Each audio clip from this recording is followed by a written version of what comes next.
Welcome back to the channel. This is the Action Figure Grader, and today is Thursday, and it's time to talk about the vintage collection.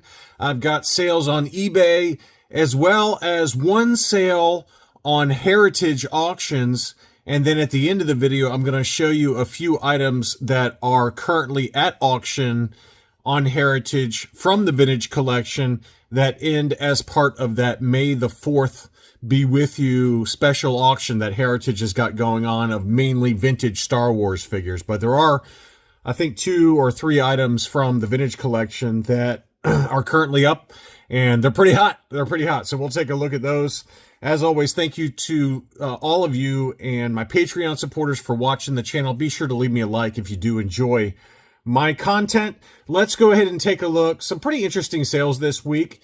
First, we've got the Darth Vader name pill unpunched Anakin Skywalker from Revenge of the Sith. So this one sold in an auction for $114.49. Pretty fair price. Pretty clean shape, just some light edge wear to it. This was the US card, again, unpunched. And then the same seller also had the Anakin Skywalker name pill, and this one was punched. We talk about that and how difficult that one is to find unpunched. So this one is just the punched example, $102.50 on that one. I thought that was kind of an interesting comparison since they both sold at the exact same time from the exact same seller and pretty much in the same condition. So $114.49 for the unpunched Darth Vader name pill, $102.50 for the Anakin Skywalker punched. Next up, again, another Anakin Skywalker. This is the foil example, and that one sold for $190. Big number on that one. This was a buy it now situation, and this seller had a few foil. I had a bunch of different foils that sold, some of them from this same seller, but $190 for that one. Big number there. And then he also had the Obi-Wan Kenobi foil Ultimate Galactic Hunt VC16. That one sold for $115. So those are 2, and then Power of the Force 2 Happy Place. This seller is a really trusted seller. Good dude. I bought from this seller before. He's really kind of a Power of the Force 2 prototype collector, and occasionally he's got some vintage collection. This one did have a light scuff that you can see on the card back, which he was kind enough to show. But if you don't know this seller, very trusted and mainly known for Power of the Force 2. But this Magna Guard was pretty clean, other than that scuff. This one sold for $125 for the VC18 foil Magna Guard. And then here was the foil General Grievous. That one sold for $150 and was also in very clean condition. So light edge wear at the top of the card on the back and at the bottom there. So not perfect, but pretty clean. And $150 was the final sales price. Here was a very nice looking Clone Commander Cody. This was obviously a punched example at that price point. Unpunched, you're going to be paying quite a bit more money for it, but looked very nice overall. And you can see there how clean that one looked. So that one sold for $110, including a star case. And next up, this, all right, I got to talk about this because maybe I just forgot or I just didn't know about this, but apparently Phi X Search comes with 2 different lightsabers. I knew that was the case for VC44 Luke Dagobah Landing, but as you can see here, this seller was selling both of them together, and it makes for a nice comparison in this video. So you got the clear saber and then the dark blue saber, very similar to VC44. And it makes sense, right? Because it was released, this is VC49, so it was released right around the same time as VC44 Luke Dagobah Landing. But I just didn't know this. I just never bothered to notice the saber for that particular character from Attack of the Clones. But these were both punched examples, but both of them together, both variants, the lightsaber and then the dark blue saber for $140.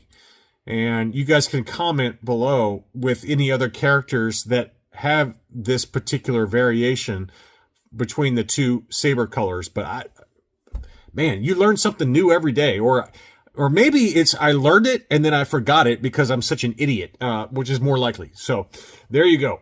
Next up, we've got a Super Battle Droid unpunched. It has some very light edge wear around the edges of the card, but overall fairly clean. And this one sold for $120. Never mind. It wasn't that clean. It wasn't that clean. It had a lot of bit of edge wear on the back here that you can see there. So $120 on that one, despite that pretty heavy edge wear.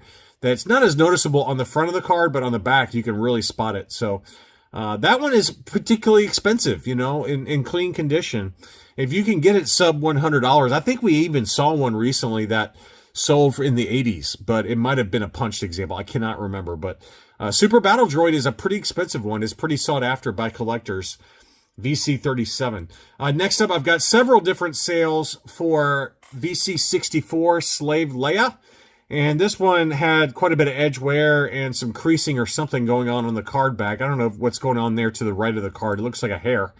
But this one had, you know, the proof of purchase or something cut out on the back, and it still sold for $169.99. Crazy. That just shows you how, you know, people are probably going to open that, right? And even what I would consider to be a beater opener, $170 on that one. Then we had a cleaner Revenge of the Jedi Princess Leia, but this one has the paperwork inside, so clearly this one is just missing the prototype FET offer on the front of the card. That one sold for $200. And then we have the Revenge of the Jedi Slave Leia with that prototype FET offer.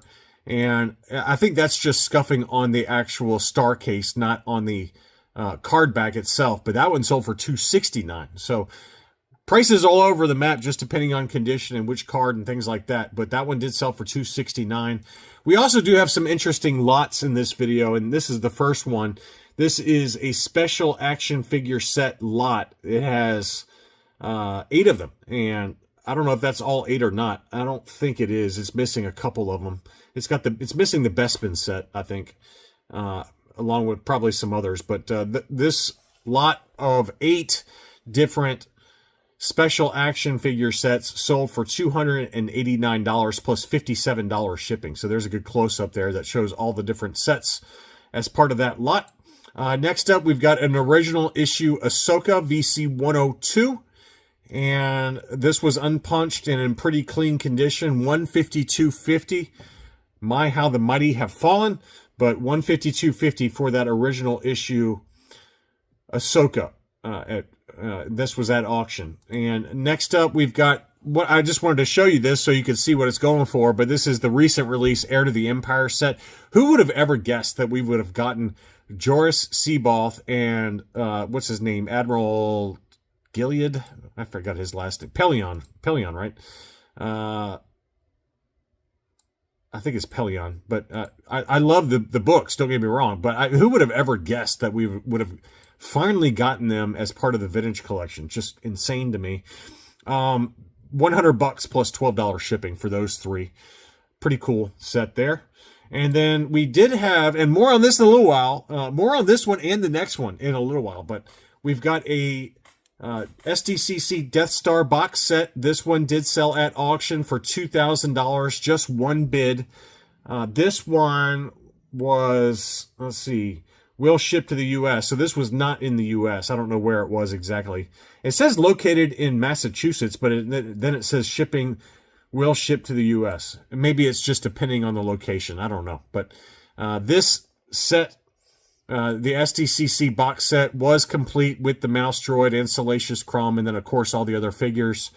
But $2,000 was the sales price on that. And then we had 2 different sales for the HasLab Katana. $2,500 still in the shipper box. $2,500 free shipping. And then this one sold for $2,850 plus free shipping. So pretty crazy to see the price difference there. And both of those were within a week of each other. So $2,500 versus $2,850. So pretty wild price disparity there. And then I've got 2 graded before we talk about the heritage auction items. This was an AFA 9.0 Naboo pilot. $165, big number there. But I vaguely remember the last time we talked about the Naboo pilot with unpunched, even ungraded, they can be very pricey, $8,500. So This one was an AFA 9.0 example, unpunched US card for $165 plus shipping. And the only other graded item from this week was an AFA 9.0 deluxe edition Jango Fett re-release, which I don't particularly like the packaging on this, but it is what it is. So that one did sell for $109.99 plus $10.99 shipping. All right, on to Heritage. So first is the closed sale, and speaking of that Jango Fett, this was part of it. So this sold as part of that lot of vintage items that I covered in a recent video that closed on April 20th. And so this was the only vintage collection item that I had on my watch list. So most likely was the only one as part of it. But this one had Chrysantan, Sabine Wren, the deluxe Jango Fett, the 2 bounty hunters as part of that set, and then the Jocasta Nu. So it was just kind of a thrown together boxed vintage collection set. But look at that sales price. This was after the buyer's premium, $159, which, you know, on eBay, you have to pay about that for just the Jocasta Nu. So this was a really good deal for somebody if you happen to need all of these items, or maybe pick and choose which items you wanted to keep versus sell. But that was a great deal. So you got to keep an eye out, even on Heritage, for modern items. And speaking of the devil, we just had last week the May the 4th auction for those incredible items that are over at Heritage that are currently underway and end on May 4th. But there are 2 vintage collection items that are currently available. The auctions end in 12 days as of the making of this video, but again, that's May the 4th. So if you are looking for the SDCC box set, it's got the entire box set still factory sealed. The current bid on this one is $410 with the buyer's premium. That's $500. So it's still cheap now. I would imagine by the time this video airs that it'll be getting closer to fair market value. But the last one that sold at Heritage was around $1,600 after the buyer's premium. So again, we just talked about one that sold on eBay for $2,000. So hopefully one of y'all that collect the vintage collection that have been wanting this set can get it for a good deal. Because typically the vintage collection and some of the modern items are ignored, especially in these big boy auctions where there's like vintage prototypes, you know, first shot prototypes, things like that. So I would imagine that these will go for a song and a dance relative to eBay. And then the other one is the Katana Sail Barge. This one's currently at $625 or $781 after the buyer's premium. But this one has been opened. It's been taken out of the shipper case, but it's still in very, very clean condition. And you're going to have to pay a lot for shipping, obviously. But, you know, the last 2 on eBay sold for $2,500 and $2,850 free shipping. That you can price the shipping in as part of this auction. But I would, again, I bet this one goes for like, you know, $1,800 or $2,000. It'll go for quite a bit less, just because the more typical buyer on Heritage is looking at the investment grade type stuff like pre-production vintage prototypes, or the, you know, items like this, which we covered in the video, the, you know, actual original art like this for the Droids cartoon. So if you're a vintage collection aficionado and you want some good items, there are 2 that I wanted to pull out as part of that May the 4th auction. There might be some others, but those are just the 2 that I noticed. There are some other modern toy lines as well as part of that May the 4th auction. So anyway, I hope this information is helpful. Thank you again for watching, and I'll be back soon.